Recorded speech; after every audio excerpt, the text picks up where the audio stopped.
বুধবার ভোর কেবলই রাতের অন্ধকার কেটে সকাল হচ্ছে, তখনই গাজার আকাশে দেখা মেলে একটি বিশাল আগুনের গোলা। স্থানীয় সময় ভোর 4:12 ঘটে প্রবল বিস্ফোরণ।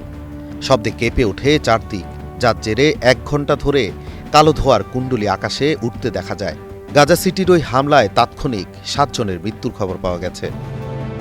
গতকালও গাজার অবরুদ্ধ ভূখণ্ড জুড়ে ইসরায়েলি হামলায় অন্তত 85 ফিলিস্তিনি নিহত হয়েছেন।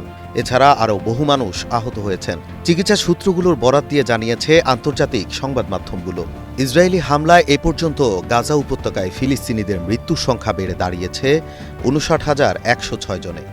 আহত হয়েছেন আরও 1,42,511 জন। মঙ্গলবার এক বিবৃতিতে এ তথ্য জানিয়েছে গাজার স্বাস্থ্য কর্তৃপক্ষ। বুধবার 100টিরও বেশি সাহায্য ও মানবাধিকার সংস্থা বিশ্বব্যাপী সরকারগুলোকে গাজায় ক্রমবর্ধমান ক্ষুধার বিরুদ্ধে ব্যবস্থা নেওয়ার আহ্বান জানিয়েছে। সংস্থাগুলো অবিলম্বে ও স্থায়ী যুদ্ধবিরতির দাবি জানিয়েছে এবং মানবিক সহায়তার প্রভাবে সব ধরনের বাধা অপসারণের আহ্বান জানিয়েছে। Mercy Corps, Norwegian Refugee Council এবং রিফিউজিস ইন্টারন্যাশনালের মতো 111টি আন্তর্জাতিক সংস্থার সই করা বিবৃতিতে বলা হয়েছে, গাজা উপত্যকায় গণ অনাহার দ্রুত ছড়িয়ে পড়ছে, অথচ বিপুল পরিমাণ খাদ্য, বিশুদ্ধ পানি, ওষুধ ও অন্যান্য প্রয়োজনীয় জিনিসপত্র গাজার ঠিক বাইরেই অযত্নে পড়ে আছে, কারণ মানবিক সংস্থাগুলোকে সেখানে প্রবেশ বা সরবরাহ করতে বাধা দেওয়া হচ্ছে। এদিকে গাজায় দেইর আল বালাহতে WHO স্টাফদের থাকার ভবনে হামলা, সেখানে আশ্রয় নেয়া লোকজনের প্রতি অমানবিক আচরণ এবং WHO এর প্রধান গুদাম ধ্বংসের ঘটনায় তীব্র নিন্দা জানিয়েছে বিশ্ব স্বাস্থ্য সংস্থা। গত 21 জুলাই WHO স্টাফদের আবাসস্থলে 3 বার হামলা চালানো হয়।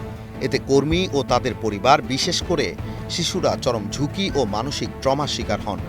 বিমান হামলায় আগুন লাগে এবং ভবন ব্যাপক ক্ষতিগ্রস্ত হয়। এছাড়া ট্রাম্পের মধ্যপ্রাচ্য বিষয়ক দূত স্টিভ উইটকফ এই সপ্তাহে ইউরোপ সফরে যাচ্ছেন। মঙ্গলবার এক মার্কিন কর্মকর্তা জানান, তিনি গাজায় ইসরায়েলের যুদ্ধসহ বিভিন্ন বিষয়ে বৈঠক করবেন।